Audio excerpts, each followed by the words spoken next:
And I'm going into the Remarkist app to get that time code up to speed. Yeah, I was just about that. I'm good to go. How's everybody else feeling? I'm feeling cool, calm, and collected. All good. Great. Ready to go. All right. Good, thank So you. those of you who have been here before know what we're doing next. If you're new, grab your remote, have your thumb on the play button, but don't hit it yet because we're going to do that at the same time on the count of 3. Ready? 1, 2, 3.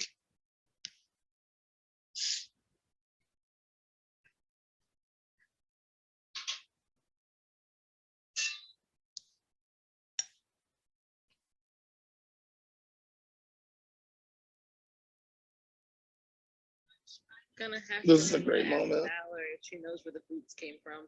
I like those.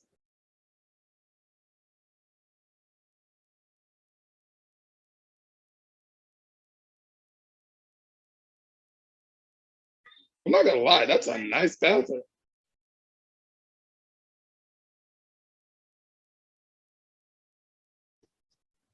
Is this part of her renovations that she got this bathroom? Yes. It is indeed. Yes. Yep.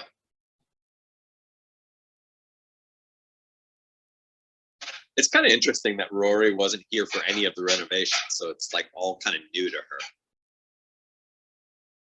Yeah, it's got a I thought beautiful about that, but yeah, fluff, but tub. true. Really pretty.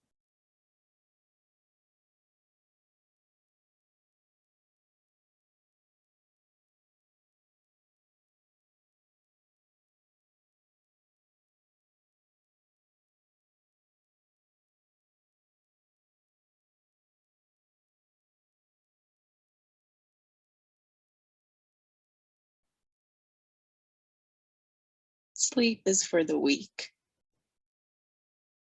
It's overrated. Zombies.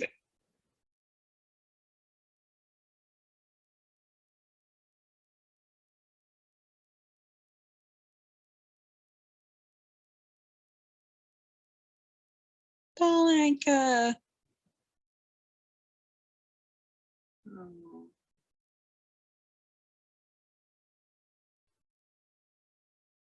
Louis Prima, another amazing artist.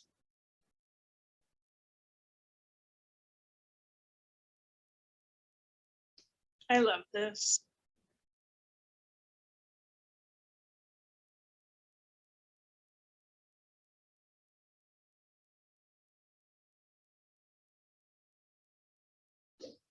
It just always seems so strange to me because I just don't feel like they're pet people.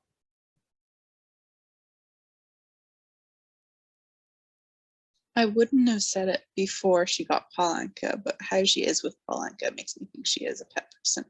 Golly, she could have pinched it. This She does just put it, not seem like a jar. good thing to do for a dog. It's definitely not. It's horrible. Oh wait, it gets better. Yeah, it does. I will also say both of my dogs do not need sugar on my foot for them to lick my foot. Yeah, She didn't have they socks don't. on. Uh-huh.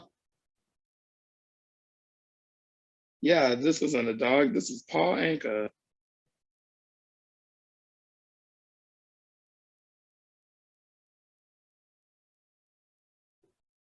Are there no laces in her shoes either? I wonder if they didn't shit Alexis, so they took the laces out. I love the hope in that idea of she knew she was going to come back eventually. Well, it's her daughter after. They took the laces out, to save time. So Yeah, They actually used to have sneakers that were made without the laces. Well, sold without the laces. mhm. Yeah, I had a pair of Converse in middle school. They had laces in them, but they were knotted at the top eye. And so they were just slip-ons. So they had laces, but you never tied them. Yeah. I have a pair like that. Yeah, my daughter I had feel them like this too. note. I feel like this note thing was only thought of for this episode because it would have been nice if they actually showed a little bit of that before this episode.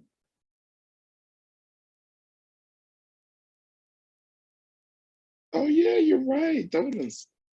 You know So, what I'm John- imagining? Oh, go ahead. John, I have a question. After the Yeah. episode, are we gonna have time to run to the restroom before you release the clues to the memento? Yeah. Yeah. Okay, just Yeah, making no problem. sure. If That's it's no a problem. speed pee. You know, I've been Same imagining here. like, what if they remade Gilmore Girls in 2021, and who would like play everybody? What about a futuristic Gilmore Girls, like a sci-fi? Gilmore Honestly, Girls? Keiko could still play Lane. She looks great. So true. I mean, all of them. My husband says that Babylon 5 is futuristic Gilmore Girls. That's fun. He keeps trying to tell me that it's just like Stars Hollow, and I have a season in, and I don't believe it. This scene with Kurt.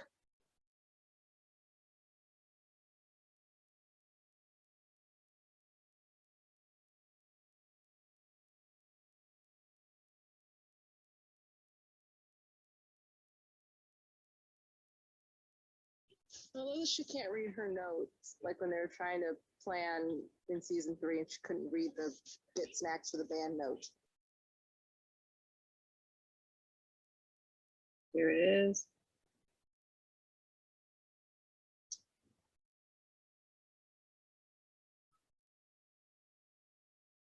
So awkward. Those two always That was have a weird such hug. awkward hug.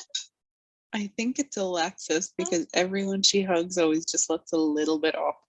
Except I for think so too. Except for Lauren. I don't know, but it's just so funny. Maybe She's thinking sensitive to the about- male energy right now.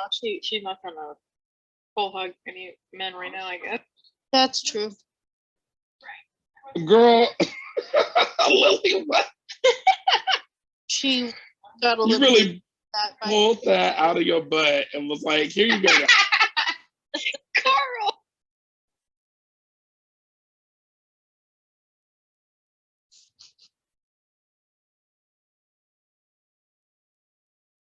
Bro, $6.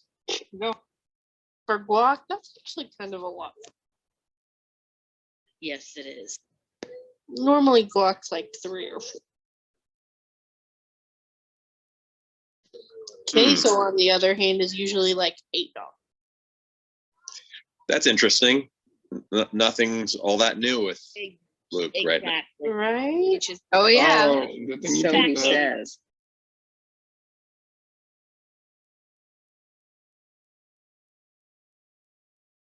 What label? I miss her glasses. Me too. Although I understand why she doesn't wear them at work, because like food and grease and Steam. yeah.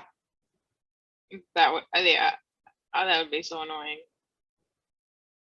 And you know, running around, sweat, all that kind of stuff. It's just easier without. Does anybody in the fandom do that pinky thing? I don't know. I don't think so. I You feel could like probably we find need to- somebody. We need to see that at FanFest this year. I'm pretty sure this is the only time we ever see it. I will make sure that we show it to you.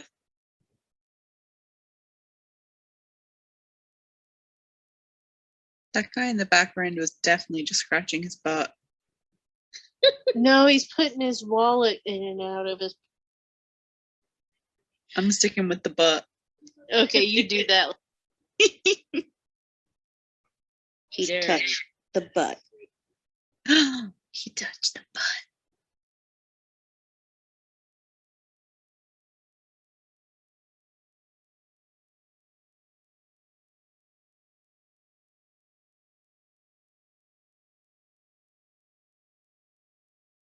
Notice I how actually wear the outfit for a reason. A hiatus. A relationship hiatus. I just love how she never mentioned Jess in that whole. They were on He the knows how plane. Lorelai would react. Oh, for what? How did I never notice that the original Caesar is still working here? Me either. I never noticed that. I remember when it was like a big thing for people to have those like floral or like patterned paper towels With the Oh, flower same. pattern. with like any pattern really. They were like big for a while. I Bougie. feel like Yeah, that's not really a thing anymore, is it? you can find them. They're just not like as advertised. I love Suki. Oh my god! That was some good physical comedy. I was just thinking the same. Yeah. Melissa Same. McCarthy. Is that guy still on the floor? Like he didn't get up. No, I You mean know what Melissa mean? did Get good, up. but the guy is the real He's down there. unsung hero. Yeah, Was impressed. unsung and dead. He's on the ground, John. Poor Suki.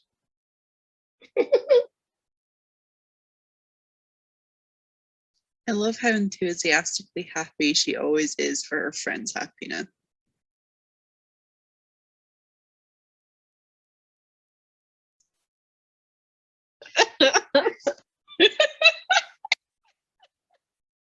I actually oddly really like this hairstyle on me.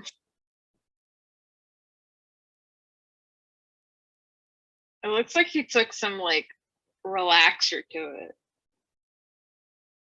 Well, he's not bald, isn't he? Normally, kind of like almost, or like It's usually buzzed. Yeah. Hey. Hey. And here we are. Oh, I know what. Okay, I'm That moment of realization. of like the big storyline of them this episode. Yeah, exactly. And since we can't spoil, okay. We can't say nothing. Nope. So, what?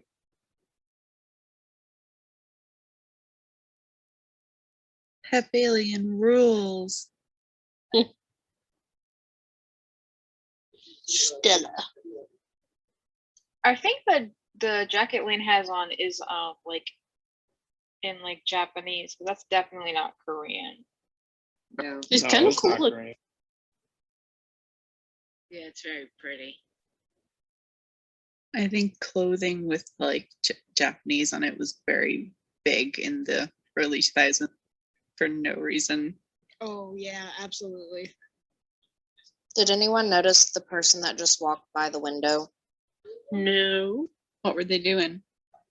Just walking by the window How behind can Zach. Zach not know how to rhyme Lang anything?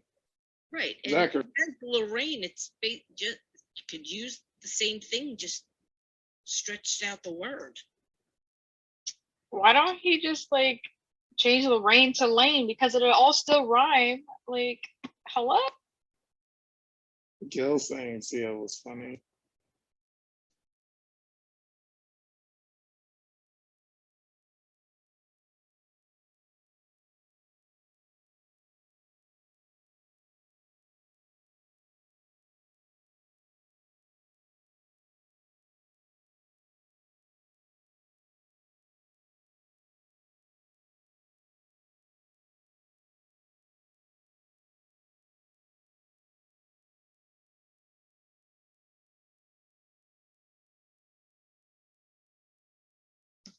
Uh-oh. Actually, no.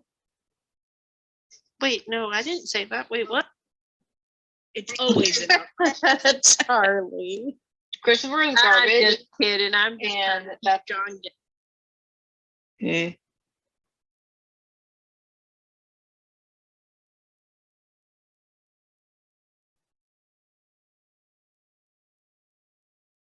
he is that dumb. True. Well, he already has been. Right? Not spoiling. I mean, that renewal episode, right?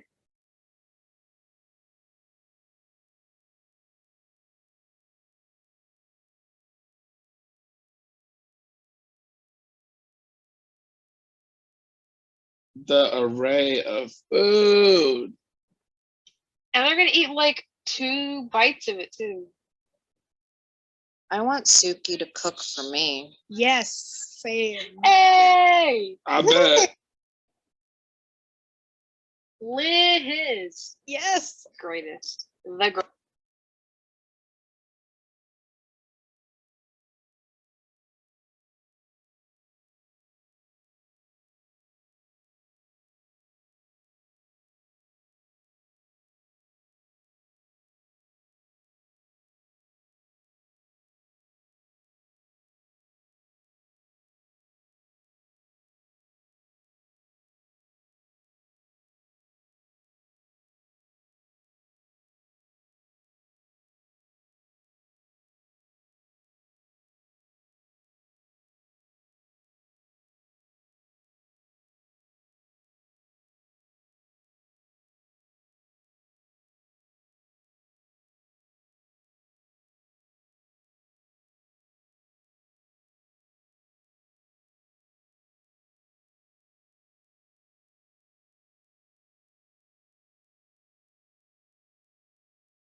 This is so funny. Oh my God, Liz.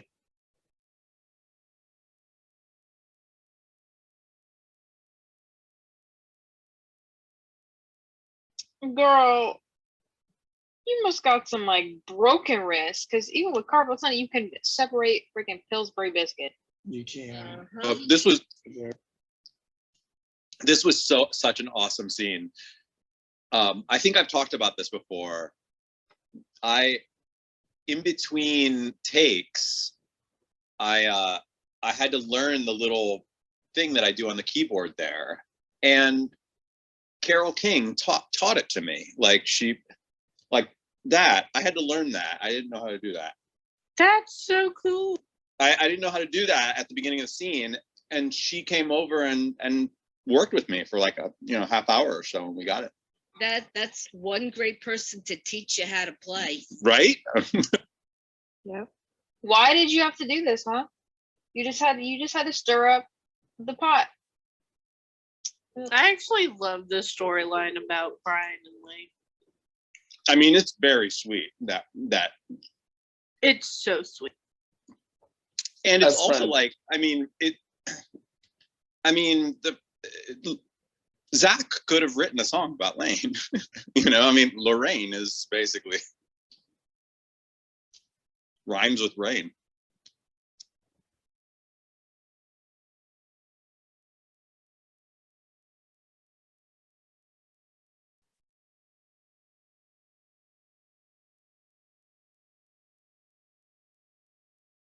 How did Chris not know that she wasn't at Yale?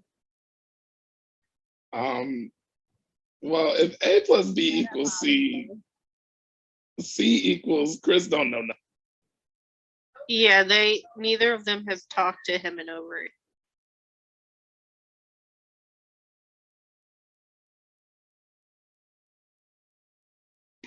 But he's paying for Yale, shouldn't he know?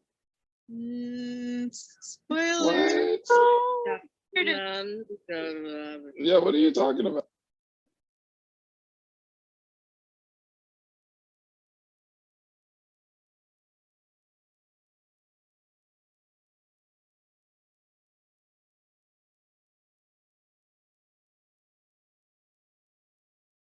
Why are those pilgrims green?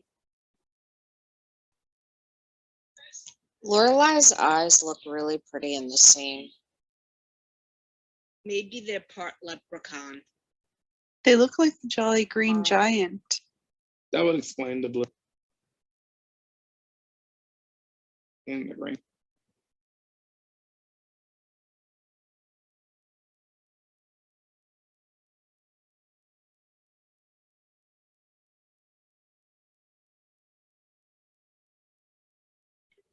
Hey, big spender. Spend some of the cash on me. I'll take a bill. No, not that much. Or honestly, just enough to pay off my debt. That's all I'd take some people crushing money. I want I don't the really need house. that much.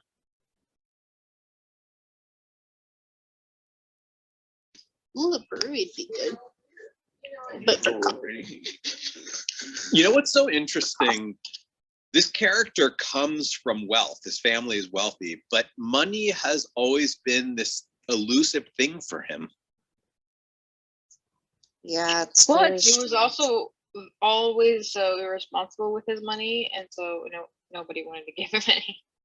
And he probably spent it on a million different jobs that businesses that he started. What, Christopher? Yeah. But didn't he say he's already set up a college fund for G? Yeah, for Gigi. And he Can I offered admit, can I just say that it is kind of strange to not talk to someone for a whole year, ice them out, and then just meet them at a random place for lunch by yourself? I don't know. That was always strange. It's Yeah. very separated parents though. It's very accurate, I think, because sometimes you just kind of have to. Yeah, but like they bring a friend or something. You know what I mean? Like I don't. Yeah, but it's Chris and Laura. And what does Also, that the mean? You know what? tension with the tension with her and Luke. I mean, she probably feels like she's got to sneak off by herself, so it doesn't get back to him or something. This is a great discussion for post show. I don't like it.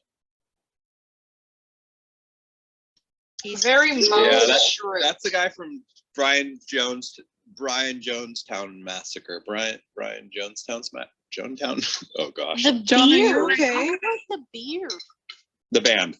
It's creepy. It is Great hair on the band, face. I don't like Brian's face right now. That's how I feel about that. Brian Jonestown. What's going on with my brain right now? It's okay. Jonestown Massacre. Brian Jonestown Massacre. I don't know There was why- a band. There was a very big documentary about them that came out around this time called Dig. I don't know. DIG. Dig. I don't know why your brain's malfunctioning, considering you're not the one trying to figure out mementos. Oh, real. Yeah. So there was a documentary called Dig. It was about that band. He's from that band. It was a very popular documentary. That's why he's in the episode. I mean, like, that was part of why they brought him in. They really loved that documentary. He's a professional tambourine player, which is so funny because I didn't know you could be Yes. professional. Oh, sorry. Also, why the episode is called He's Slipping Him Bread, Dig. Dig being a reference to the movie Dig. Oh, amazing. And he says it.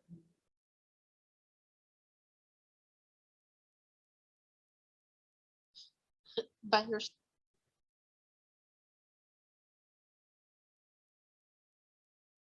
I could not work where the computer keys made no noise. It's like one of my favorite things of typing. It's like, I don't know, I love that. Everything Paris did was comedic. We should do a watch of the movie Dig. I've never seen it, and I've heard it's absolutely awesome. You can add that to That's fun. testosterone. That's a great idea. Carl, What? Gilmore Girls actors on things? That's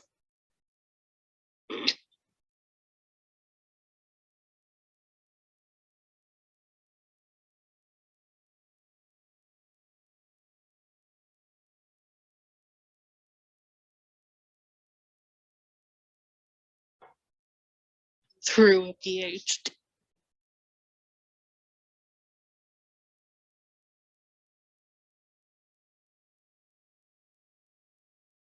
Christopher is the type of guy who just he just spends money as soon as he gets it. Money Correct. marked a hole in his pocket.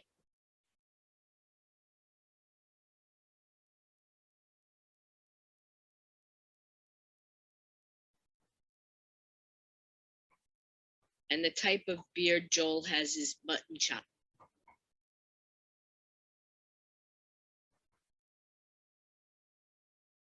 What is that scarf thing behind Laura? Looks like something that was knitted or crocheted.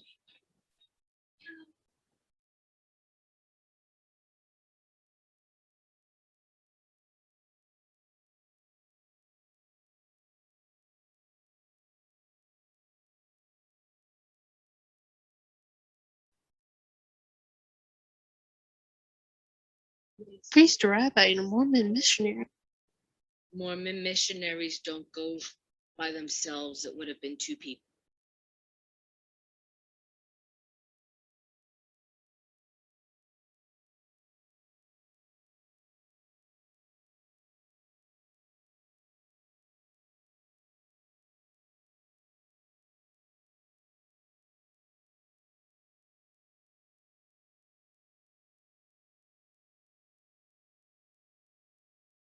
I love how Lane looks here. She looks amazing. Me too.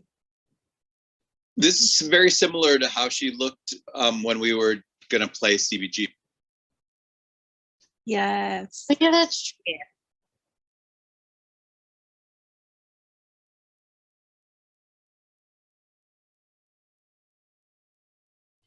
The guy that's at the soundboard is a man named Gary. I forgot his last name, but he's a very good was a very good friend of the Paladinos. Big music guy, passed away, but was a really wonderful guy. He was always at all of the rap parties and whatnot, and he would give away CDs. He worked for Rhino Records, and he would just like give people like CDs and box sets and stuff. He was like Santa Claus of music. Can we talk about Brian's pants though, please? Can we just talk about Brian's whole style? I mean, geez, this is amazing.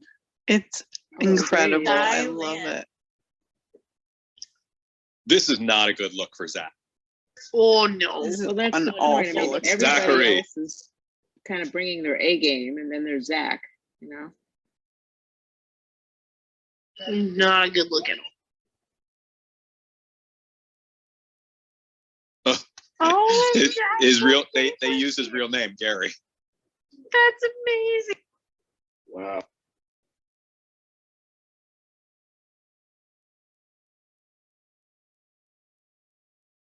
And Joel reminds me of Chaka from the Land of the Lost. I think that's so funny. They said the biggest records deal in history when you're like thinking of their sound. It's 2005. Zach. So we rehearsed this for days before, or at least for a full day before we did this next bit here, with a fight choreographer and everything. And it didn't go, it didn't quite go as planned. John. That totally did not look like Zach when they were like on the floor. Something about that didn't look like. And No, it was all of us. It was all of us. was it really? Yeah, it was all of us. We worked on this, like it was like all choreographed, you know, we had a fight choreographer. We worked on it I mean, I want to say multiple days, but we definitely were doing it for a full day. We were in like a special like place on the lot for it. And we were, you know, we were really excited, you know, because we had rehearsed it and we felt like it really looked great. And so they called the Paladinos in to watch our, you know, run through of it. And they came in, they were all excited. They stood there and it was like, okay, ready and go. And then we all like did our scene, started getting into it. And we were just so excited. Sorry, this scene is good. I don't want to. Oh. No, please tell us how you got injured. In a second. Oh my goodness, I never saw that scene. It's a I thought you might not have. Sorry, I got like kind of wrapped up in the story and then I suddenly saw that and I was like, what is going on here? And you realize. Anyway, long story short, took a knee from Sebastian. He was so amped up, took a knee to the privates and just collapsed on the ground in fetal position. And the Paladinos were like, ooh. I was just laying there for several minutes and Sebastian's like, so sorry, dude. Probably the worst of all of my injuries.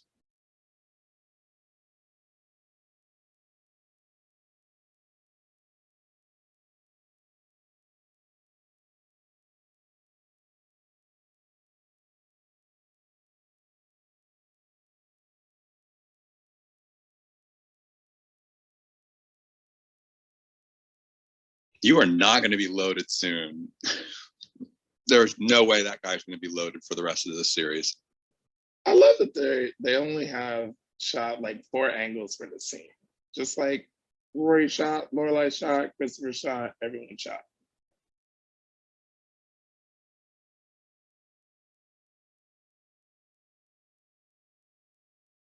The layout of this restaurant is very interesting.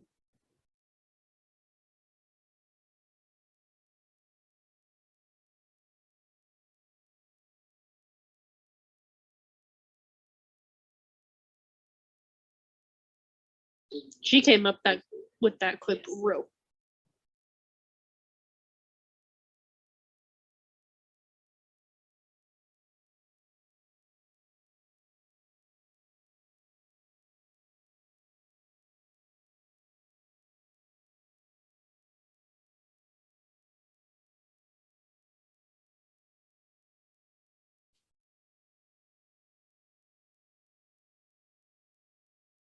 That's the second time That's funny. she's just been told Totally on by her forgot. brain. Yeah.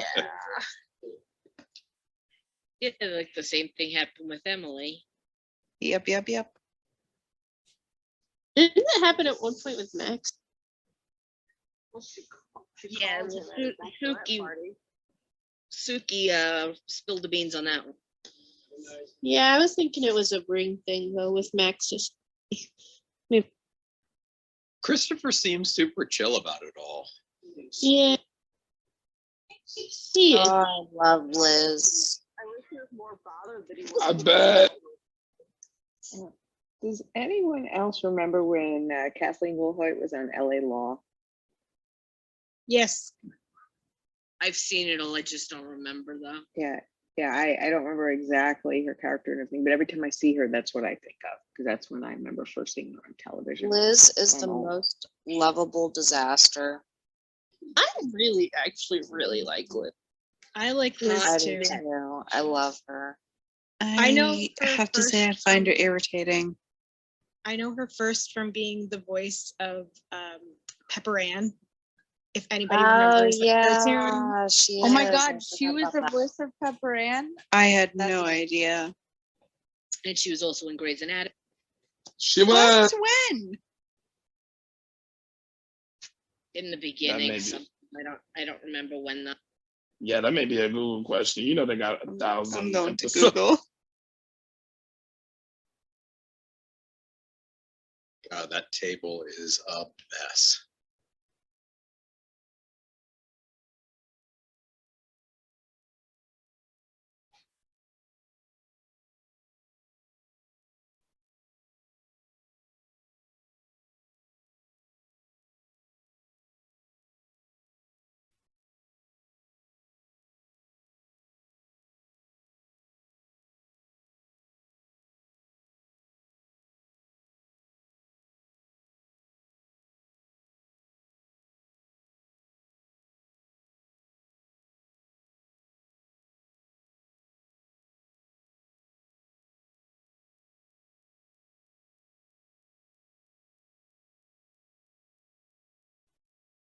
Luke telling Liz makes sense, but if he wasn't before.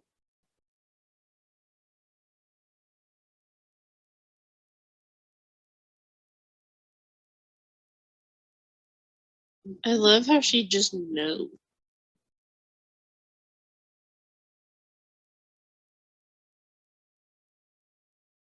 season 6, episode 5. Huh? Yeah, for Grays, I just looked it up. I thought she was like a recurring character. That's why I thought was she confused. was for some reason also, but apparently not. Just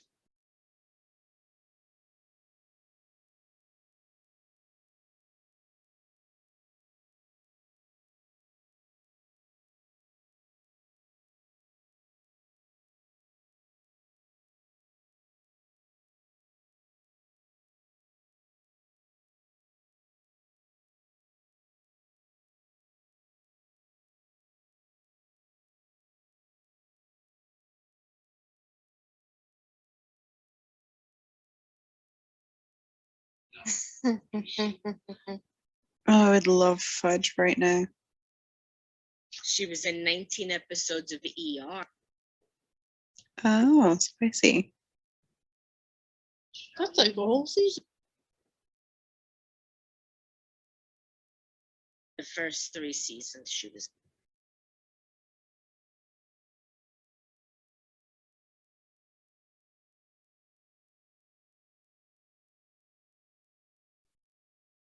Also, I don't know if this is common over there, but do people usually cook their stuffing on the stove? We definitely don't. It depends on No. how. Depends on the type of stuffing. Yeah, she's probably Yeah. making boxed stuffing. Usually in my house, we've made it in a pot on the stove. So Can I give you the too Oh, long we read always version bake If of it's this? stove first, you make it on the stove.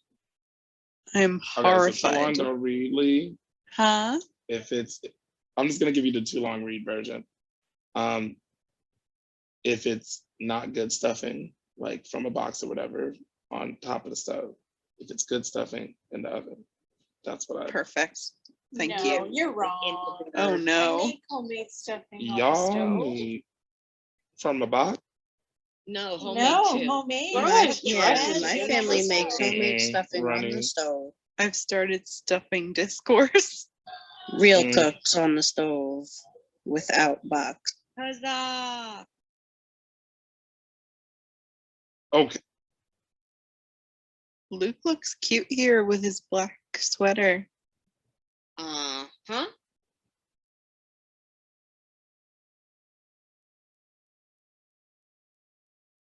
I wish the guy that he was talking to at the Ren Fair with the beard was there. Yes.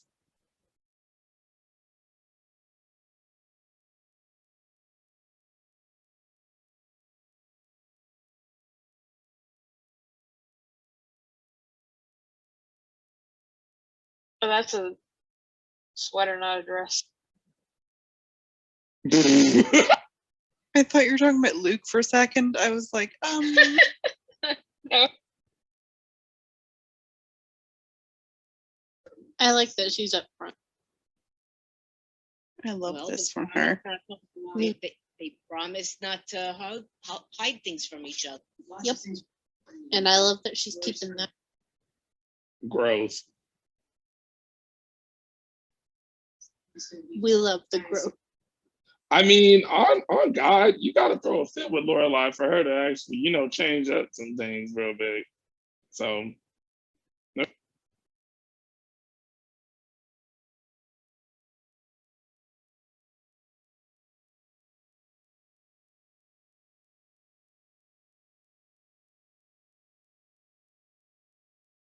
Luke really went. I gotta wear a secret, so that's not.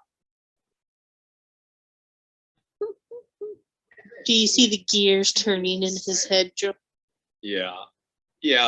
And also, yeah. Yeah. And also he's not telling her. Yeah. Yep. it's bad.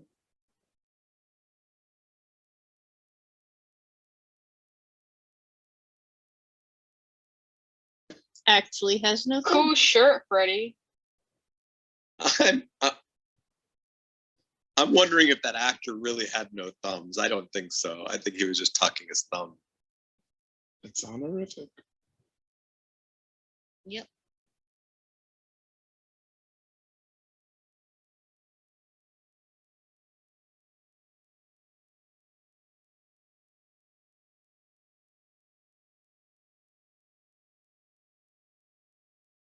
She wants her to be her bridesmaid. Did you catch what she said? Yeah. Logan told her that they broke up. Yeah. When earlier she said they were just temporarily not talking. And John, she's not getting married as far as we're aware. Oh, I thought that she was. No, at the dinner with the Huntsbergers, that's when they announced they were engaged. Connor and what's his face? What So was if his you're name? engaged, then that means you're getting married. Josh. Josh, that's it. That's right. I don't know. Oh, that food looks good. I was just about to say that that turkey looks amazing, even though I don't like turkey very much, but it looks I really find pretty. turkey to be rather dry most of the time. I do too. I'm not a I turkey. got some tips and tricks for that. Yeah, you cook it upside down. It's not as pretty, but the breast gets juicy. Yeah, everyone says I make a good turkey, but it just tastes like turkey to me. I don't know. You be cooking turkey? Yeah, I cook turkey on Thanksgiving. Everybody really likes it, but I don't because it's turkey. Oh, I had made a turkey for my mother-in-law once, and my husband said it was the best turkey he ever had. She looked at him and said, "Don't ever say that in front of your mother again."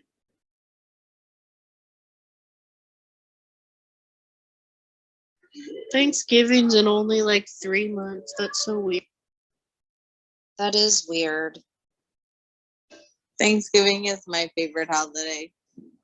I don't know. I'm gonna be in the Mine kitchen cooking too. with my grandma, and I don't even eat like half the food. It's my favorite I miss holiday, things and like I get 4 dinners of it every year. That was a I strange miss festive ending. episodes. All right, Well, everyone. welcome to season 15. That was All right, good. I'm going Let's to the restroom. let's open up the couch, bring some folks up here to join us. Come on up, everyone. Hi, everybody. That was a little bit of a shorter episode.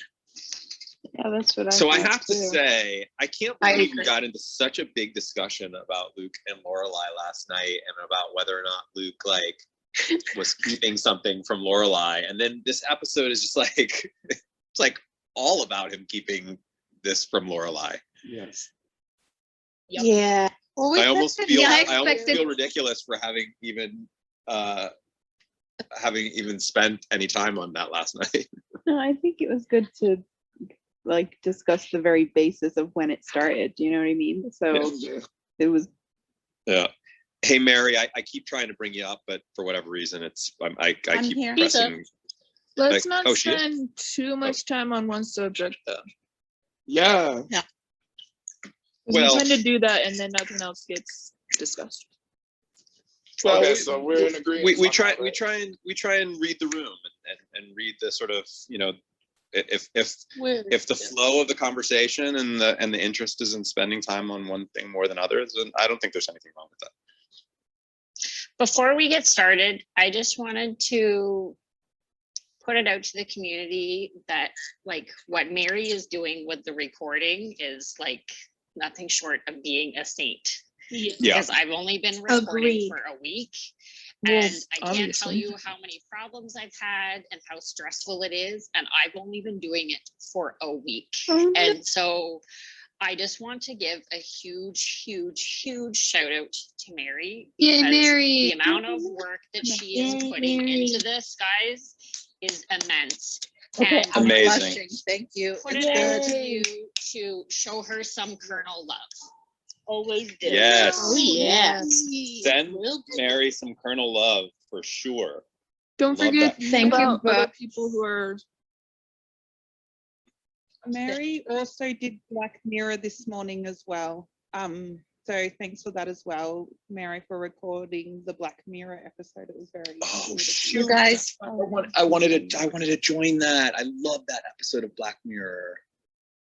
Aw, it was good. That's a great episode. Also, just in general, Black Mirror is a total story world. Like, Yeah, there my are episodes- husband said that if we ever do a watch of that, he will definitely join that. Well, it's great. It is a complete universe. There are episodes, even though it seems like it's an anthology show, there are episodes that are tied together where you see things from other episodes like passing through. It's really cool. I think that series is really brilliant.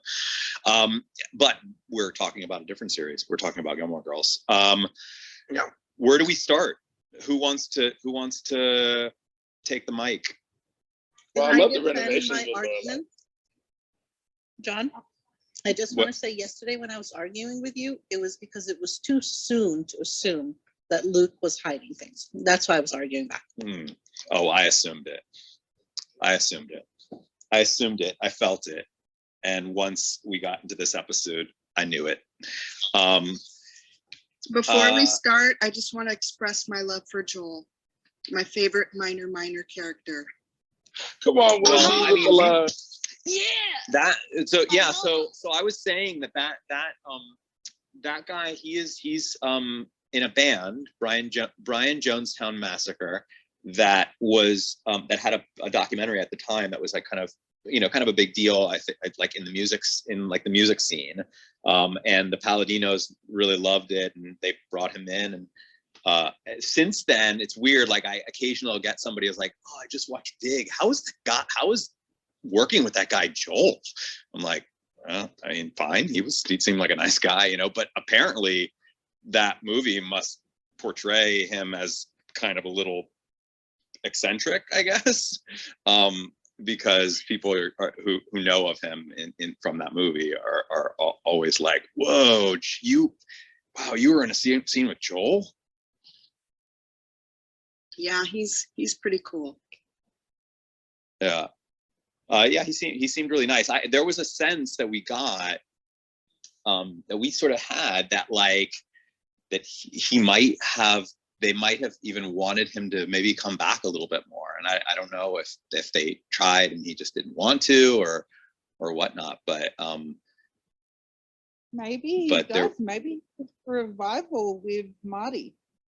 Oh my gosh, that would be incredible if like Joel and Marty come strolling in, like on a motorcycle. Marty, It's gotta like be Marty. a helicopter. Come on. No, like on a tell the motorcycle, story, like man. Marty behind, like A sidecar. Or a sidecar. Joel in the Yes. sidecar. Yeah. So I was trying to say it in the episode. So, but it was a little big. So yeah, basically that was a very memorable episode for a lot of reasons. For me, I got to play that little piece, that little piano piece. And Dan Palladino was there. He's a keyboard player. Like that's what he played in the band that he played in when he was younger. If you came to the music event that Nikki had with Dave Rogalski, he mentioned that Dan was in a band and he was keyboard player, and so he was on set to help me with it. And so I kind of started learning from him. Like he was kind of teaching me how, like what the actual, like how, like what keys to hit, but I was just slamming the keys, like I didn't really I was just hitting the correct keys. And then at some point, Carole King just kind of saunters over and she's like, yeah, you want to hit them a little more delicately, like, and the next thing you know, I'm like practicing with her next to me, like doing it. And she's like, great. Let's try it again, And it was just so surreal. I was like, oh my goodness, I just got a piano lesson from Carole King. That's amazing. I would Totally. die. I grew up So cool. Yeah, that was a pretty memorable. And then we had to rehearse that whole fight scene. Like that was all like carefully choreographed. Like Gil jumping on Zach, me leaping forward, being grabbed, pulled around. Like all of that was like, carefully choreographed with a fight choreographer. We were in like another area of the studio, like practicing for like a couple days. And when we felt like pretty excited, like we were like, oh, I think we got it. They got Amy and Dan to come watch. And we were just so excited that we all just ramped up our energy by 150%, and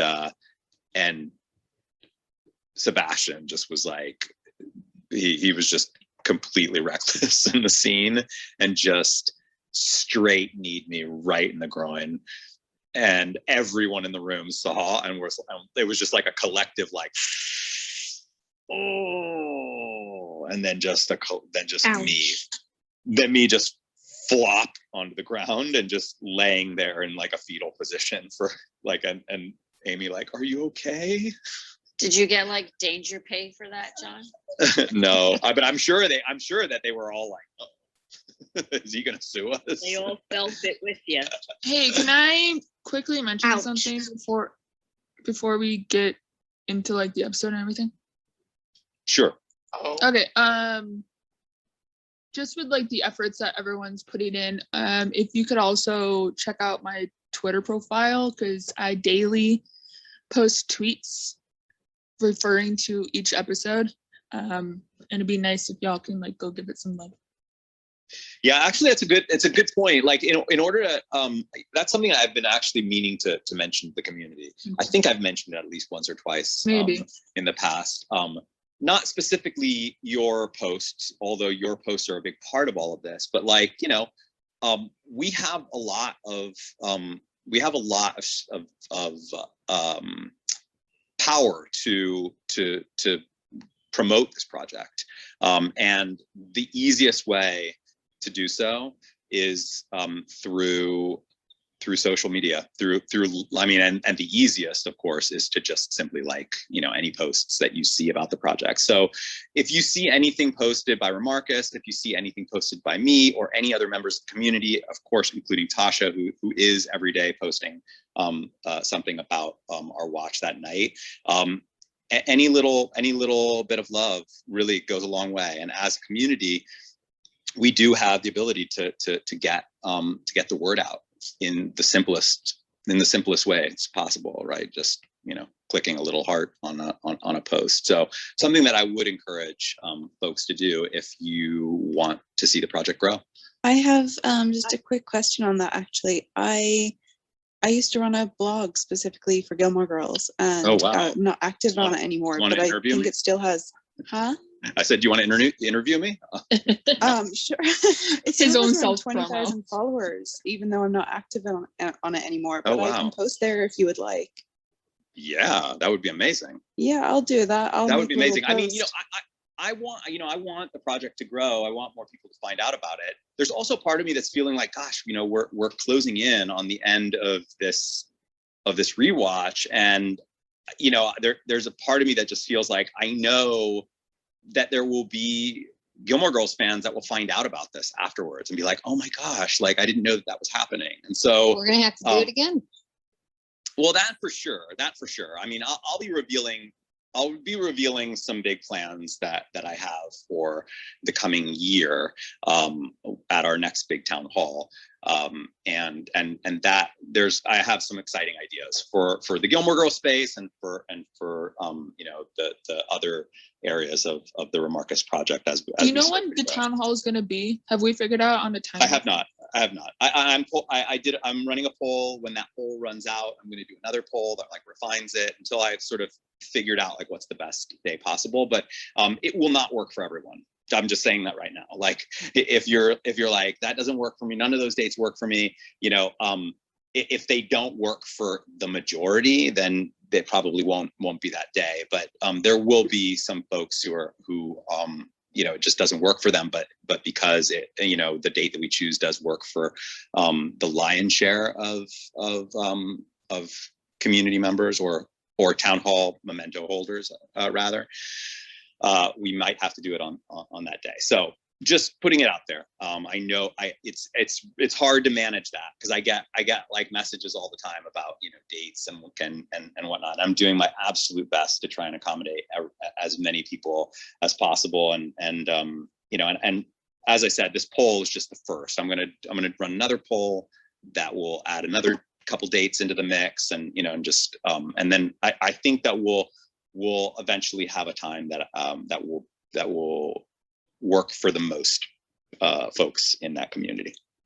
Today, Scott's podcast came out from the panel, and at the 42-minute mark is your Remarcus with you. So it really was definitely in the yep.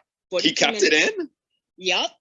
Wow. So I would not be surprised if we wind up getting a whole bunch of people coming. It's still there. Yeah, I mean, like I said, I mean that just I really don't think a lot of people know about this. And I think that if more fans just knew, I think that they would have a lot of fun with us. We're a fun group. So that's just my way of saying, and it's just a sort of springboard off of what Tasha said. It's true. Like, you know, if you see other members of the community posting online, share it, retweet it. or even, like I said, just the simplest is just a simple like, because likes actually boost the algorithm for that post. Just And simply it's a liking. lot of work, let me tell you.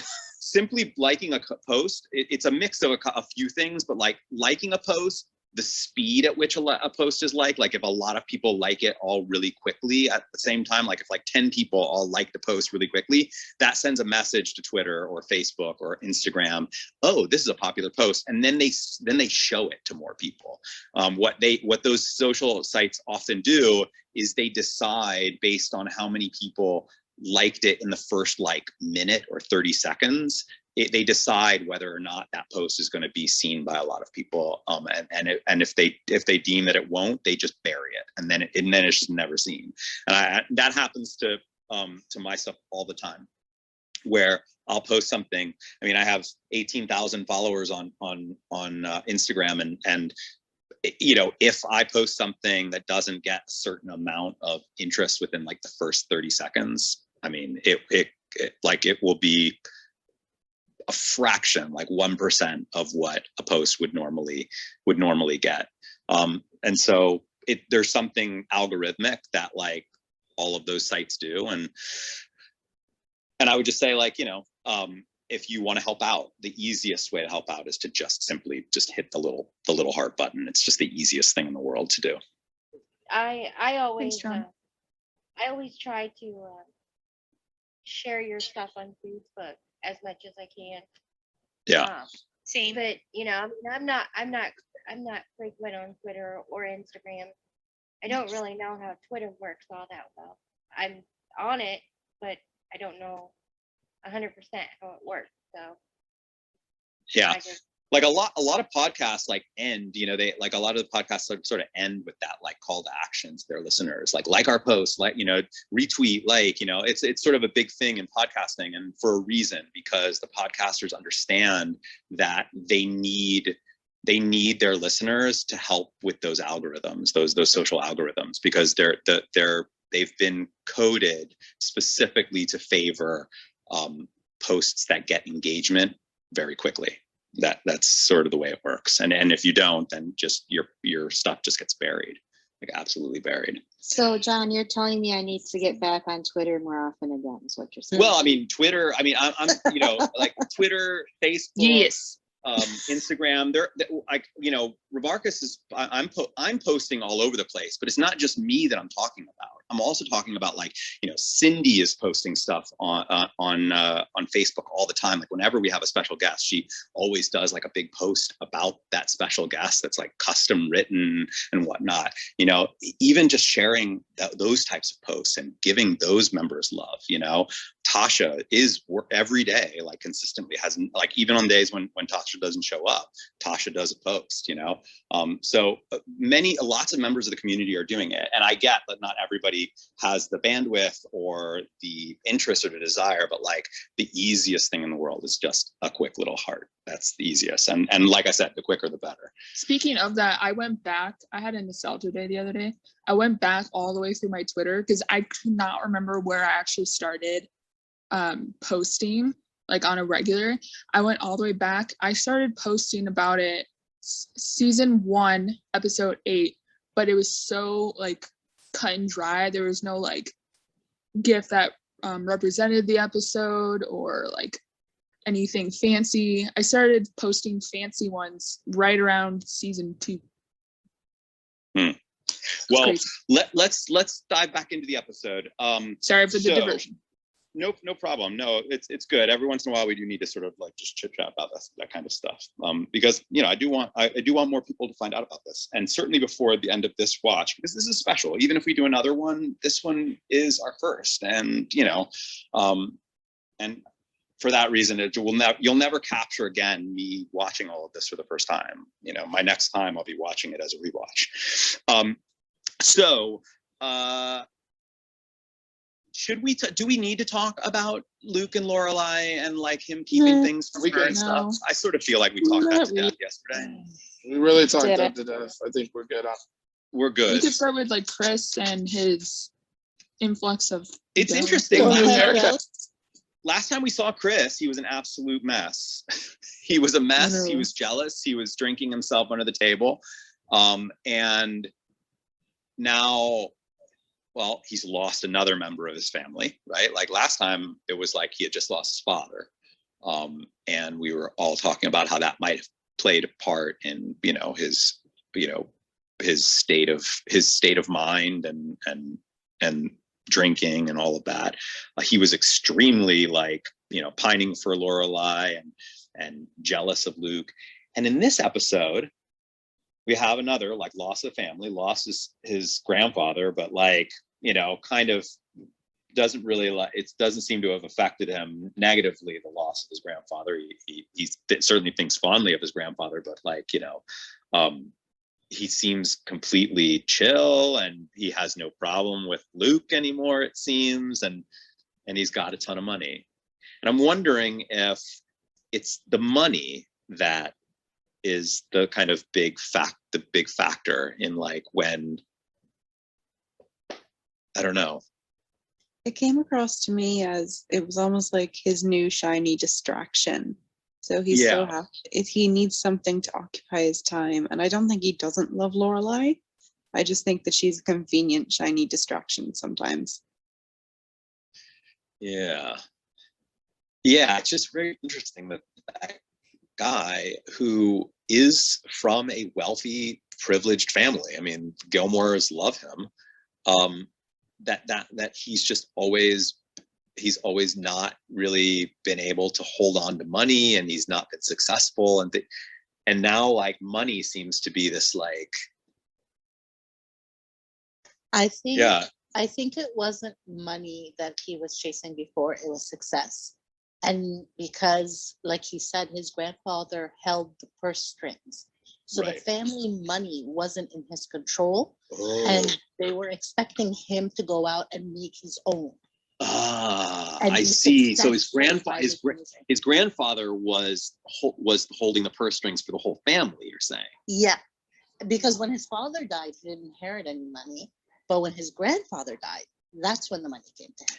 Right, and so he's never been able to control money. He's never been able to he's probably had all of the things he's needed in life, right? Like he's always had a roof over his head, he's always had food, and he's always had good clothes, but it's not like he could really build his own life for himself with money.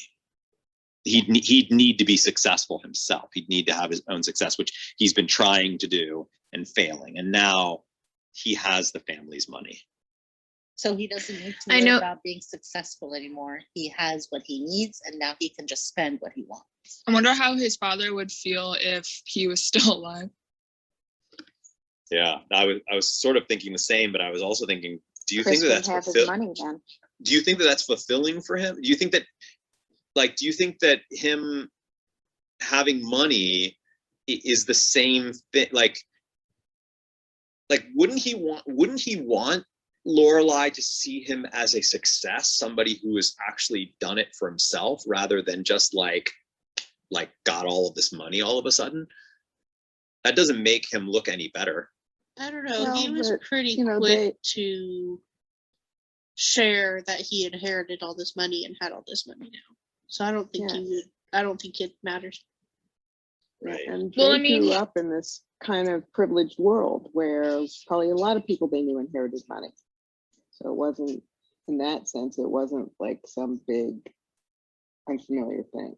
Very true. And also, if you remember how he was acting during that whole first interaction with Lorelai, he could have honestly, a kid who grew up with money but never had money, his own money for himself, who just got a real big influx of cash, you would think that he would be very pretentious and very snobby, or just waving your face haha, I got money, screw you type thing. But no, the way Chris was acting, and Lorelai was well, why don't you keep it, and why don't you get a Bentley or whatever, and he's I got a motorcycle and I got a stairs system, I'm good. So Chris may have gotten all this money, but he's not acting the way someone probably would if they inherited that much money. He's he thought of obviously his kid first, Gigi, but then he also wanted to shower Lorelai and Rory with it because he wanted to make up for all the lost time. I think what we Yeah, know I about this is that he has no real ambition and no real initiative of his own. And now the two people who would have put pressure on him are both passed. So what is that? Why does he need to become a success on his own? It's not like he has an ambition of his own to achieve. Yeah. Also, I know he was kind of joking, but he said, you can crush people with money. Do you want some people crushing money? I thought that was interesting. Yeah, That yeah. was hilarious. You know but that was a joke. He was clearly joking, though. Yeah, you know yeah. What, though? Christopher the sheep now got some money. So congratulations, Christopher. You are now a sheep with a nice coat. That's a little shady. No. Period. No. That's the truth. No. What did I just say about that word? Agreed. I got it. I don't know. Kind of feels almost like a little callback to season 1 when he was trying to buy Rory that dictionary and he didn't have the money. Like, I have money now. I can buy you things. Yup. Yeah. Yeah, I mean, it's certainly he certainly equates being able to provide with importance. Something that he's never been able to really do is provide, and he can do that now.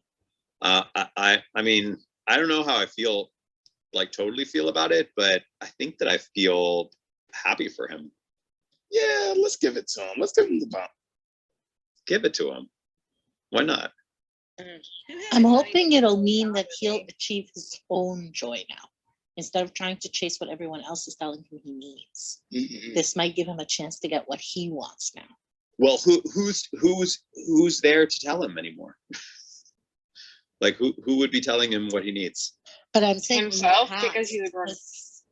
So that's the thing. In the past, someone has always told him what he needed to do. He needed to be a success. He needed to go to school. He needed to do this. So now maybe there's no one telling him. He can actually like figure out what he wants and get his own joy. Gosh, what about Sherry? I mean, like, she really missed out. Oh, that's her fault. Excuse me? Oh, I thought he was talking about like. No, not you, Sherry. Oh my God. I meant the character. I meant the character of Sherry. Gotcha. That's what I was saying. I wasn't jogging on you, Sherry. Yeah, I think Sherry knew. I think Sherry knew what we were talking. She was just playing with the joke. But yeah, Harvey. like Chris's Sherry. She, Yeah, I mean, she did that herself. I mean, it's like that one picture. I don't know if anybody has heard about it, where this guy broke up with his girlfriend, and then she, like, her family like won the lotto or something like that, and like all the significant others of like the siblings got money, but then like he didn't because he broke up with her. It's really funny. So yeah, Sherry missed out, and it's her fault. So although I mean, remember that Sherry left because of her career, right? I mean, she left and moved as for her career. She wasn't really looking to Christopher to provide lots of stuff. She had her own ambitions. She left her kid. That's true, but she probably could get a lot further in with her ambitions if she had a lot of money. Well, that's true, and certainly when they first got together, remember he had a job, he had a place in Boston, he was driving a Volvo. I mean, Exactly. Fair. I sense that like she left him when he was just not any of that stuff. And her kid. Yeah, and her kid. Oof. Yeah. Oh. Ick, I guess. I guess that's an official ick from me. I would love to end our discussion on the band stuff. So I want to sort of save that for the end because I feel like that's where I want to like kind of dig the deepest personally. Harvest, guys. Remember to harvest. And I'm gonna drop the memento relatively soon here. Cool, because Kathy Ann was saying her phone's gonna die. Right. So one thing that I don't know how deep we want to go with this, but just, something that I found interesting, and I think that it's a product of watching it so compressed. The whole like beginning of the episode where like these two are like Lorelai and Rory are kind of like, catching up on all of this stuff that they haven't done before, all the notes that she's kept and the sink, and then introducing her, like bringing her into the diner and all of the hugs and whatnot. Because we're watching it in such a compressed fashion, that stuff didn't land on me that it didn't really land on me that well or that hard, that emotionally. And I have to imagine when watching this for the first time, and that spread out over the course of many, many months, that would have felt way more natural, all of that. Yep. And you would have actually felt the stress of like, it's been forever since they've seen each other. Exactly. Because that was the main thing, is it didn't really feel like it's been forever. Like it feels like it's only been about 2 weeks. And every time they would mention that it's been a year since they saw Christopher, in my head, I'm like, he was just around. But when I look at the episodes, the last time he was around was season 5, episode 13. So it literally would have been a year away. But yeah, I know. I mean, it is the part about watching a show like this so compressed, because also another thing about watching this series in a compressed fashion is, when this was on the air, and network shows in general that are, episodic, serialized in to some degree, they are able to play with time a lot more. That's not as common in our like sort of current streaming landscape. Most streaming shows, episodes, the time that passes between episodes is actually really, really short. In fact, a lot of them just are continuous time, right? So like the episode just picks up right where it left off.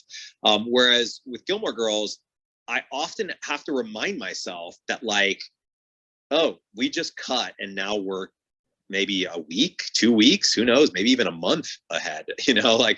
Sometimes a character will just like be in a scene, then cut, they're in a completely different outfit altogether, just walking into the room. And so in general, time is like actually moving way faster in this series. And then you watch it in like a binge fashion like this, and yeah, I'm like, weren't we just at Emily and Richard's marriage with or their wedding vow renewal? Like, didn't that just happen like a couple weeks ago? Well, think about it. But that was a year ago in Gilmore time. Yeah. Well, think about it. Even if you look, I mean, I know hair can change really quickly and people can dye it. Perfect example, me, I've dyed my hair a lot of times since I was 14. So it can happen. But if you remember what Rory's hair looked like in the wedding episode, if we're synchronizing on that one, if you see her hair in that episode and then cut to episode 10 of this season, and now her hair is like red and she has bangs and her hair's longer, even a year, your hair can't grow that long. You can dye it, obviously, but your hair, personal experience, cannot grow that long. So,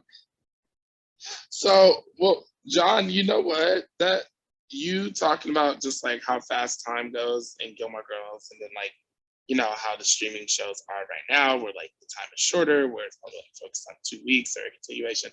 That's a very interesting point, because before you said that, I've always kind of felt like, oh, it's kind of nice to watch shows from before the streaming time, because it just gives me a longer time to get to know the characters, get to develop. I get to like really sit in the world, while with the streaming shows, I'm in and out, and I'll probably forget the characters after about 2 weeks to a month, if that, after binging it all in one setting. But hearing what you said on that, it really gives me like a new perspective on, just how the consumption of shows work from like that, shows from back then and binging it now, and watching streaming shows right now. It's very yeah. And another sort of difference between them is the actual the format for a season. It used to be standard that shows were about 18 to 22 episodes long. That was like standard. When you got a show on network television, you were expected to have that much content, that much of the story for the season. And now streaming platforms, the standard on cable is 10 to 13 at the most 13. But they're usually somewhere in between 10 and 13, sometimes as low as 8. And that kind of began, that sort of began around like in the late aughts, where we started to see more shows just doing these like shorter seasons. And now that's become kind of the standard. When you think about like, you're like a new show's out on Netflix, you don't expect it to be more than like 10, 12 episodes at the most. Sometimes it's like 8 episodes and you're like, oh, it's a little shorter than normal. But we used to consume these types of shows were like the standard 20 episodes for an entire season, and they would have to like span an entire, 9 months of the year. And so, yeah, you had a different experience. And yeah, you could really spend time in the world and really spend time getting to know the characters. And it's interesting binging these types of shows now, because it does point out like some of these sort of time aspects of it. And that's why I said, like, when they walked in, like she was like, introducing and all that, I was just thinking to myself, this seems a little much, like this seems kind of over the top. But then I had to sort of stop myself and be like, if I had waited like 6 months for this, and it was just like, not because when you watch a show like this, it's not just the hour of television. You take that into your week, and you're reliving the things that you thought of, that you were watching, and you're thinking about those characters for a full week. So you actually spend not just an hour on an episode on a show you love per week. You spend a whole week on that show until the next episode comes out the following week. So people really were like deeply in to this world and this story for 6 months. And so, yeah, they're catching up. They're like, like she's got all these notes that she wants to read her. And I have to imagine watching that back when this came out, it would have been, a very different experience. With talking about that, it's very interesting because it's happened a lot with a lot of like WB shows where like in between like seasons, or even when they started doing like mid-season finales, which drove me insane. It's very interesting because like so much can happen and they won't show it. So like with talking about this, but different show, with One Tree Hill, in between seasons 4 and season 5, they didn't show like the college years because it would have basically been kind of like the same thing that they did in seasons 1 through 4, which is like stuff like that. And so they like jumped ahead like 4 or 5 years. Just so you can have a different storyline. Yeah. John, I wanted to know, is it cool if we could talk about the band storyline? Yeah. Okay, done. That's for at the end. Yeah. One last thing that I'll say. You dropped it. One last thing that I'll say about the episode thing is, I do find it interesting that most Gilmore Girls fans do not want to experience their show on a week-to-week anymore. That's the way you all watched it in the very beginning. But you talk to a hardcore Gilmore Girls fan, and they'll be like, "Oh, you guys are watching 1 per night? I do like 3 per day or 10 per day or whatever, And I'm thinking to myself, like, wouldn't that be like? I mean, I'm going to even throw that out there as a challenge to some Gilmore Girls fans who do rewatches all the time, to consider watching the show a little bit more spaced out, like even more spaced out than we're watching this. Like, I think, for some future watches that we do here in Remarcus, like for other shows, I actually think that doing a weekly cadence might actually be an interesting experience for some shows to like get that, like, we are not watching them back to back. We're holding off. We're letting that stew, you know, so that we can really be excited for that next episode. I'm just throwing it out there as I have as a just brilliant show to recommend that would work really well at that pace, and it's called Orphan Black. Oh, I know Orphan Yes. Black. Oh Orphan my Black God, is- yes. oh, Yes. that's I good. love it. Okay. It took like 7 years to finish Gilmore Orphan Girls. Black's incredible. Yeah, I space out Gilmore Girls. I don't watch them in a big group. They're more like a little, you know, I go in order, but I do more of a comfort food type thing with like, oh yeah, I'll put one of those on, which I try to do with the binging shows too, because I'm always so bummed when they're over. So I drag them out. Yeah, we do that. We for most of our like the shows that we're watching, our new shows, we try to space them out. We don't do a great job, but we do try to space them out. All right, let's move to the band. Oh, and by the way, everyone, the Memento has dropped. It's been dropped for a bit. I've noticed some folks have been gotten a little quiet in the room. Yeah, we're working on this. So We're trying. Nothing's worked. Can you just say commas or no commas? Babsy just walked in the room and she's like, And I'm what about scared. capitalization? Wait, hold on one second. Everything okay? Babsy was watching a horror movie and she just came in and she's like, I can't continue watching this movie. I'm very scared. I What am movie is absolutely Babsy in this The situation. Conjuring? She's watching The Conjuring. Oh my gosh. No, Not watch it alone. No. You do not I watch refuse to that? watch anything with spirits like that. I can't. I don't. Don't All right. fuck with I can't demons. do horror movies anyway. Like All right. that, no. So She I'll shouldn't just do give you it. one little hint. There are no spaces in this password. Ah. There are no spaces in this password. And there are multiple hints in that description. You should, you know, really pay attention to the description. It will give you what you need to figure out what the password. Yeah, to answer some of those questions, like, you know, about spacing and capitalization, all that kind of stuff. And then, yeah, you'll need those five anecdotes. I don't know how many of you remember the one from season 3, but I'll mention that before I leave. So Zach, man, Yes, I what an agree. idiot. What an Yes. idiot. I love Zach, but yeah, this was not his finest moment at all. I mean, And jealousy did not look good on him whatsoever. It's interesting because, you know, Again, so many. yes, jealousy. Like jealousy is like a recurring theme on this series is This is people more getting like- jealous and it not really looking good. I feel Yeah, like I'm sorry. no, you go ahead. I was just gonna say this is more like a straightforward jealousy thing instead of like, you know, what if it was a fight face or was this a traumatic response? Like, no, Yeah. Zach was legit.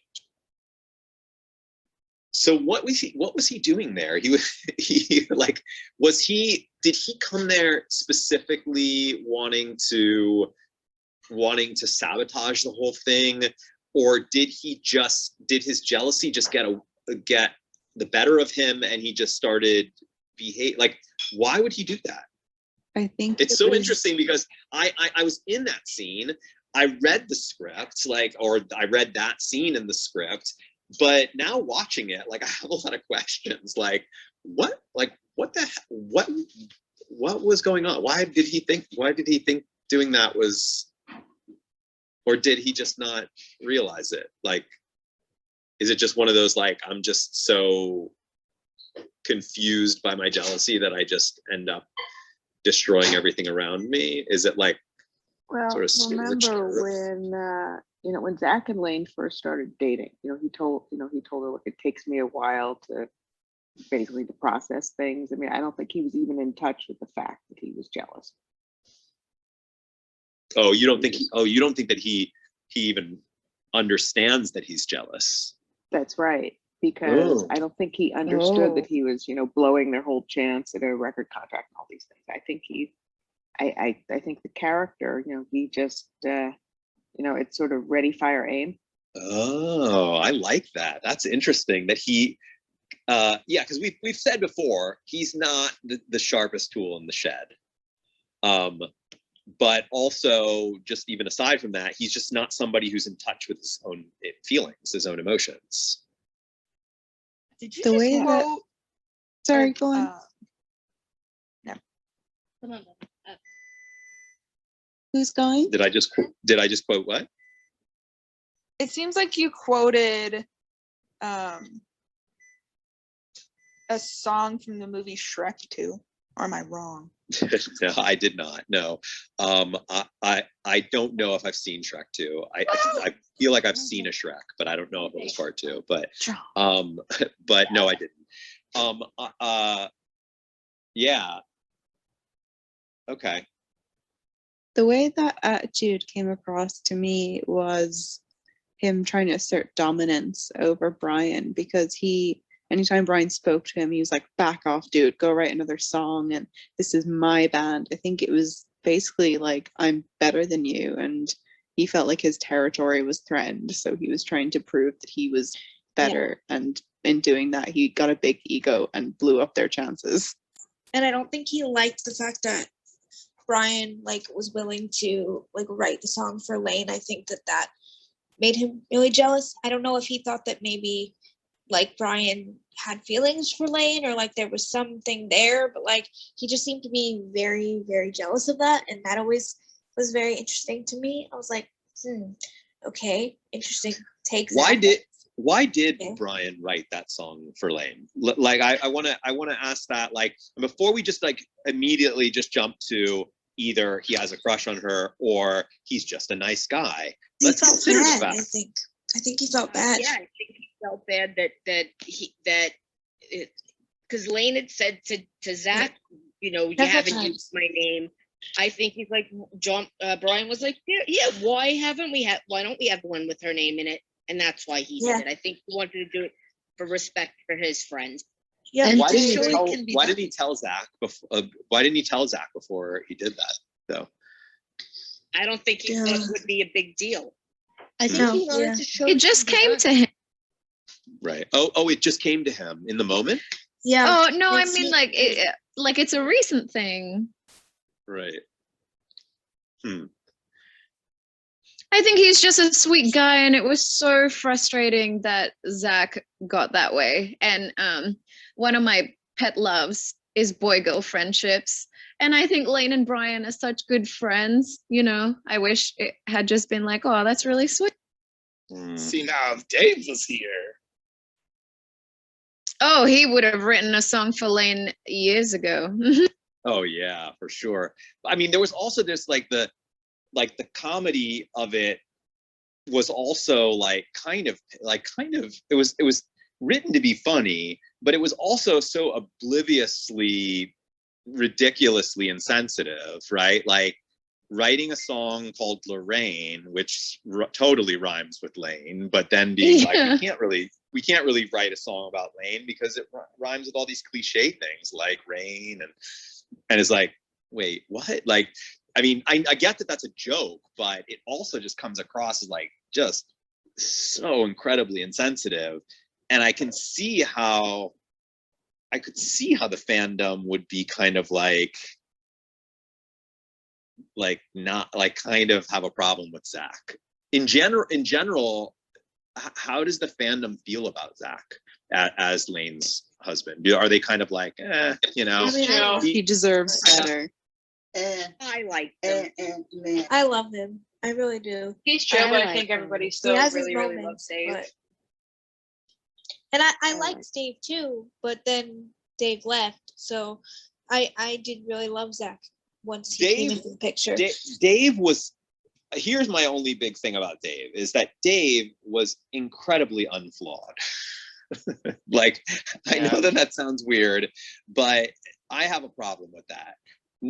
Just for my stories, I think it was enjoyable sort of to sort of sit in the romance of a character like that. But I think that I like the flaws that come with the Zach character, even though this is, you know, that tonight's episode really shows how oblivious he is to his girlfriend's feelings. Well, Well, I don't going think off Dave of, was long enough, there long enough to have flaws. You know, he wasn't a fully developed character. Yeah, that's true. Yeah, no, That's I'm true. not. I mean, he could have certainly. I mean, should have. I mean, if he had stayed around the show, that he would have been given flaws for sure. I'm more Also- just saying that I just because he didn't have them from the get go, I couldn't really like do much more than be kind of like, oh, I like Dave, but like, you know, that's not really gonna. That's not much currency with me, but Also, Lane has such a with strong personality, you know, and that's kind of what I don't feel like it's a good match, you know. I think Who? that Lane, she has a really strong personality, and I feel like that was one of the reasons why I don't like the match. you don't like which match? The Zach match. Oh, the Zach match. Yeah. well, if you think about it, going off of like you're saying, like, oh, Dave was like unflawed. I mean, I love Adam Brody. I always have. But you're right in that whole aspect. Like he's not flawed. Like he doesn't. I mean, he probably would have, like you said, if he would have stayed. But also the fact that Mrs. Kim loved him from like right off the bat. There wasn't really any growth in like that area, and like where, I mean, we don't really know how Emily feels about, not Emily, that's her name, actual name, Mrs. Kim feels about Zach now, but the fact that at the time she like yelled at him in the middle of the street, and I'm guessing that she likes him a little bit more than she did back then. You see that growth with like someone's parents, because it's not always like, oh, I like him right off the bat. Like your parents always have some reservation of someone you're dating, and so it's good to see that natural and realistic progression with Mrs. Kim and Zach. But they weren't dating when Mrs. Kim first met Dave, so she develops this relationship outside of seeing him as a suitor for her daughter. And I don't think that the parents always have to have a negative feeling, you know, that's, you know, necessary for a relationship. Oh, I It's wasn't kinda saying nice. negative. I was just saying having some reservation because their daughter's dating someone who they don't really know. But she knew him. She knew him as, you know, outside of Lane. And I think that was the whole thing, he was trying to set groundwork. And this is totally off the subject. So let's go back to What Zach. something that I actually kind of thought was sort of sweet was that moment when Gil defends Brian. He's like, don't touch him. Like I was like, oh yeah, I totally forgot that happened. I forgot that was in the script, but it's a really sweet moment. Like mostly even just like from the standpoint of like actors, because I was pretty close with Sebastian at this time. Like we were really good buds. So I remember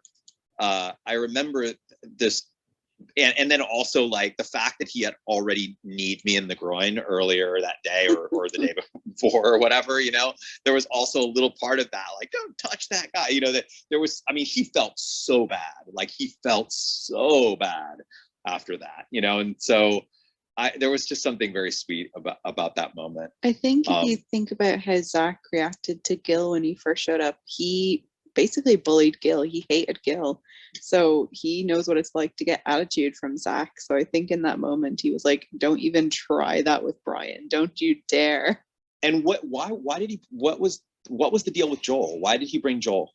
What was his MO there?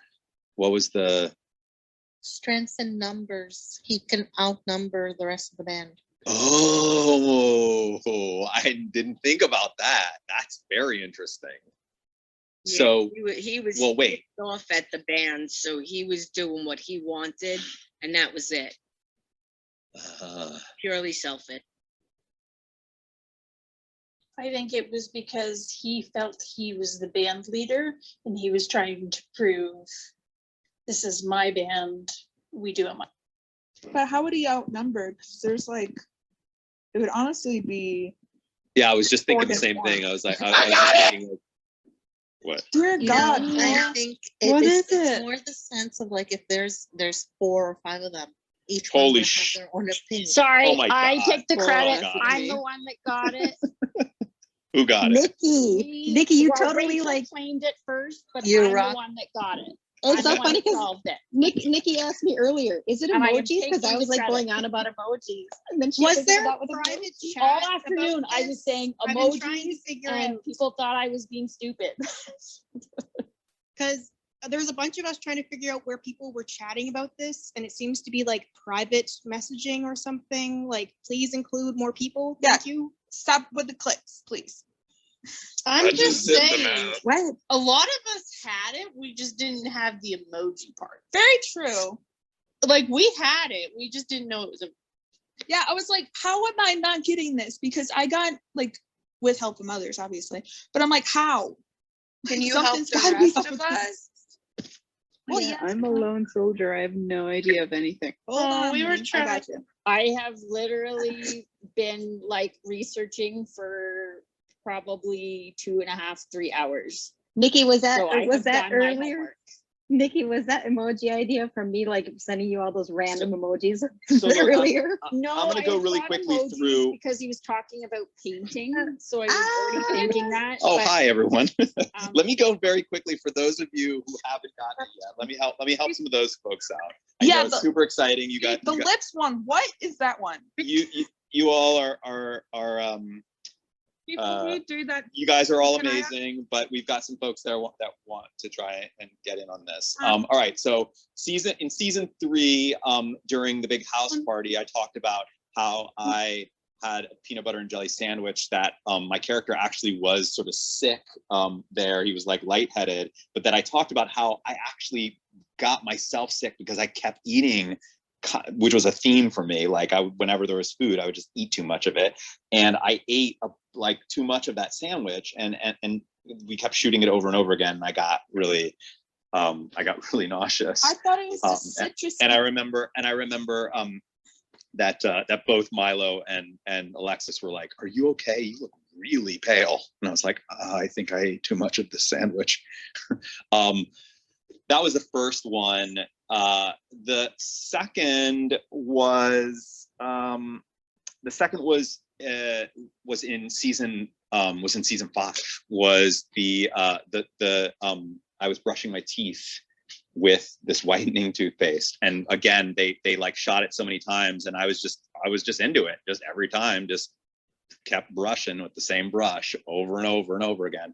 And eventually my gums turned white and they were on fire for the next week. The third one was also that season. One of my favorite episodes ever was the over the shoulder moment at Zach at Lane's bedroom door when Zach and Lane have their first kiss. Hilarious moment, but I was in excruciating pain over the guy's shoulder during that kiss. But that we were doing it for the moment, you know. So I was enduring the pain for what I knew would be a historic moment of television, the kiss between Zach and Lane.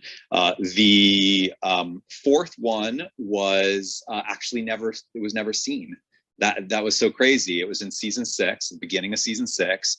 I could have swore it was in the series, but I guess they cut it, and all I remember is shooting it. But there was a scene where we come back from our band, and we're so famished because we haven't eaten because Lane had all of the money like hidden from us, and we come in and we grab donuts from the big little donut thing on Luke's counter. We go into the diner, and once again I ate like 8 donuts, you know, and then Weren't they Krispy Kreme too? sick. What's up? Weren't They were Krispy Krispy Kreme too? Kremes. They were Krispy Kremes, but I mean those Krispy Kremes are like just covered in like a glazed sugar. Yeah, so Only 8? so Amateur. yeah, I mean it might have been more than that. It was definitely not like it was. I got nauseous. I got sick. I think I puked. And then the last one was the one that I talked about tonight, a full on knee right in the kisser. It's okay. Wait, you can't say it because we're recording. They're all gone. Yeah, I noticed. No. I'm doomed. Are they More really? No, coming they're not. tomorrow though, John, right? Oh, they are. Oh, Yeah, wow. John, mine said was being minted, Mhm. and I like refreshed, and now it says they've all been claimed. Go back out and then come back in. It's because you went for it to be minted, and all 25 were already minted. So you unfortunately were like maybe number 27. So it brought you back the message saying like, sorry, a bunch of others. Oh, that's a bummer. Is tomorrow going to be the same one? It'll be the same one. So folks can, folks can prepare for tomorrow and get the internationals up to speed. Hey, John, just to let you know, you know how you said you got sick off of Krispy Kremes and you ate like 8.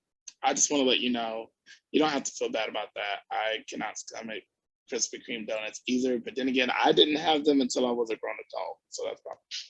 I mean, I've done that to myself before where like I ate with my eyes. Like I just thought that I could, and then I ate way too many of something and then just got sick. It's something that I do to myself.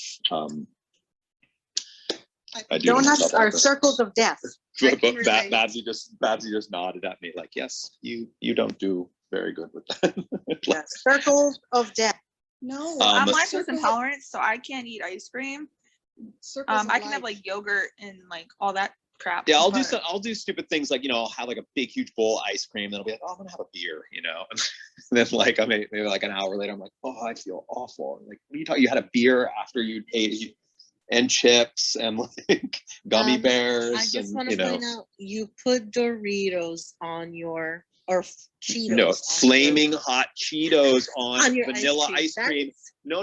That is some gourmet. That is some gourmet shiz. I'm sorry, John. What? I don't get hot Cheetos. It's like I don't get chocolate. Do that. You know what, John?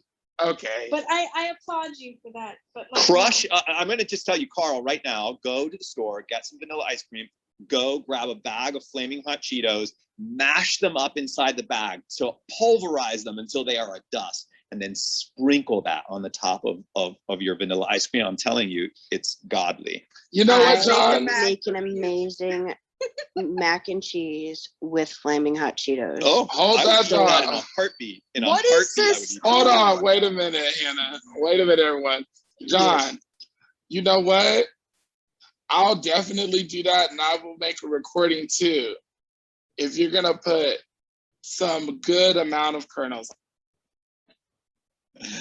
So you're saying like not. Area. So you're not saying that it would just be some kernels this time. It would have to be a substantial number of kernels for me to get you. At least for me to get you to eat for me to get you to eat a delicious dessert, gourmet style dessert. You're gonna demand kernels for that. John, let me tell you why. Because I hate going to the grocery store.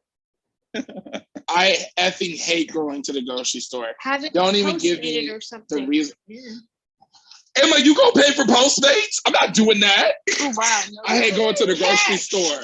I'm not doing that. It's where I live, so. Absolutely not. And it's ice cream. Absolutely not. I hate going to the grocery store. It gives me extreme anxiety, massive stress. I literally have to be on the phone with people. I'll sometimes be on the Remarcus like group thing to talk to people on the phone while I'm at the grocery store because I hate going to the grocery store. Me and Regina went to the grocery store, Carl once. I hate it because all I can think of. The next time you have to go to the grocery store, add vanilla ice cream to it and red hot. But who's gonna pay me for? Give me my kernels, John. Give me my kernels. What I was gonna say was, I don't get the whole deal with flaming hot Cheetos, just like I don't get the whole deal with Takis. Granted, I have the weakest spice palate on the planet, so that could be it. But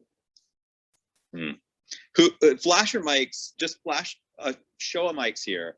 If the thought of flaming hot Cheetos over vanilla ice cream and maybe a drizzle of dark chocolate over the top of that. Sounds interesting. Sounds pretty good. Just It flash a sounds mic. like That you're sounds about pretty to go to good. the hospital. Disgusting.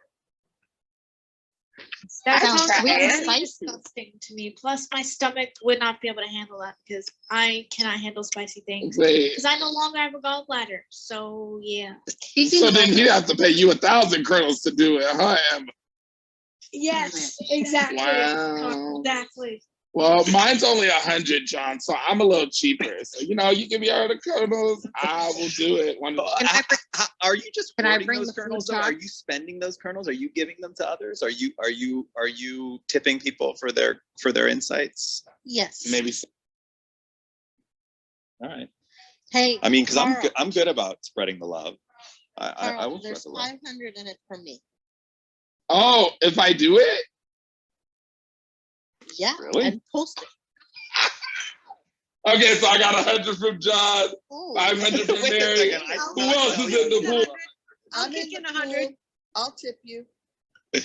I'll give you We're all 0.5 being for Christopher. an Carl, just Carl, how about spending it this? all. How about this? If you post a picture of yourself, like with ice cream, showing us crushing it up, sprinkling it on there, like eating that in a video, like I'm just saying, I think that you could get a lot of kernels from the community just all tipping you for that. Like even if everybody tips you just a little, even if everybody tips you a modest amount, like collectively, that could be really, really big. Hey, John. Yes. Total like train of thought, random off here, but with emojis, just for future reference, Mm-hmm. Androids don't have the same emojis, and other countries don't have the same emojis. Yeah, but they do have. So the way, yes and no. The emoji set, like the full emoji set, is massive. It's like the complete set is like something like 2,600 emojis, and most phones, most platforms actually all have the most common ones. So like the smile, the fire, they just have different ways of rendering them. So they all look a little different because each platform renders it, but the code underneath that emoji is standard. And so whether a phone or a browser will have all of them emojis, yes, depends slightly on whether like it depends slightly on where you are in the world. So like some regions, they would expect people to be more into this emoji, so they'll include that in the browser or on the phone. But cool. For the most part, all of the main emojis are you can find them in every phone and every platform. And I am aware of that. So I wouldn't pick for a which I had that. Okay, cool. Just wanted to make.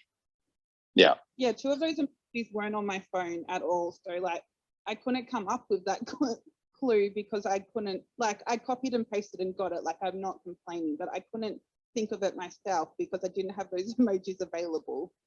Well, for future reference, in the event that I ever do another password with emojis, there's a really great site called Emojipedia.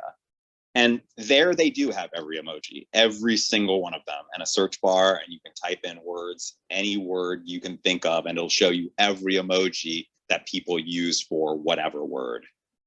But yeah, my whole app also froze over a Marcus. Oh, so no. anyway, happy to have gotten it, but I really feel for Veronica because like us Australians, like the second release is great, but for us, it means that we have to stay up to 1 a.m. to get it. So I feel very much for Veronica.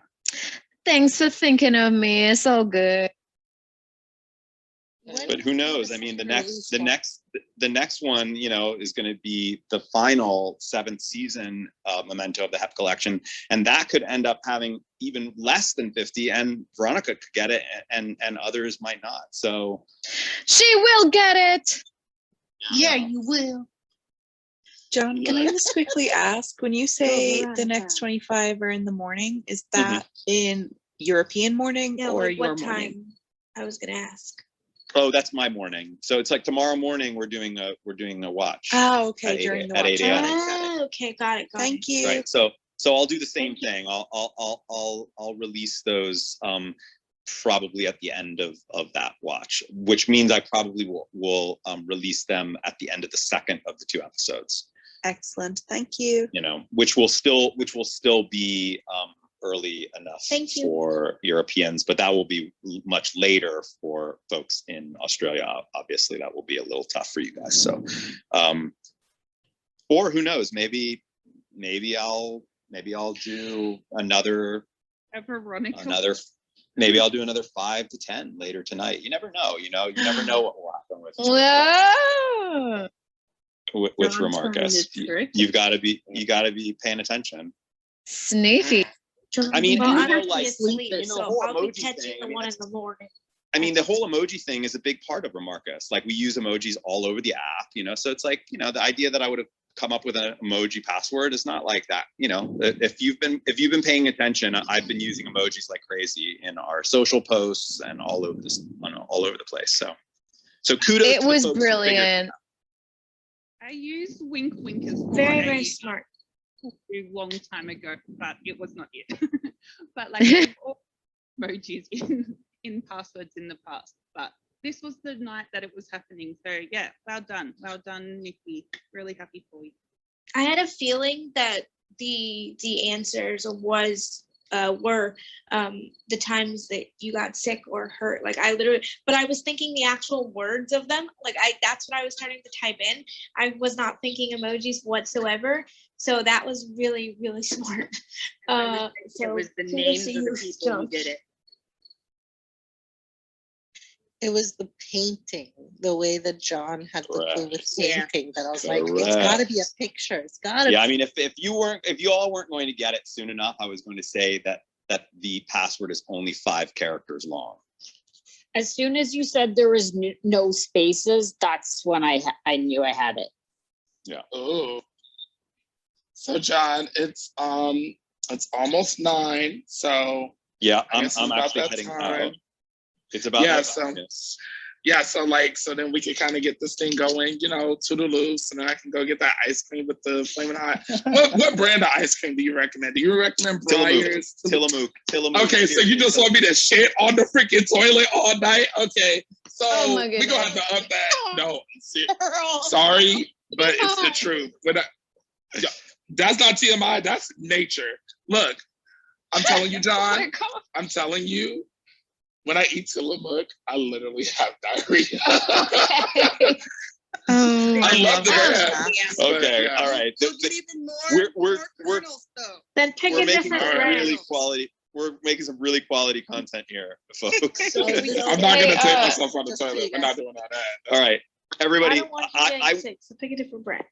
I will be John, back. before you leave, I have a really random question for you, kind of.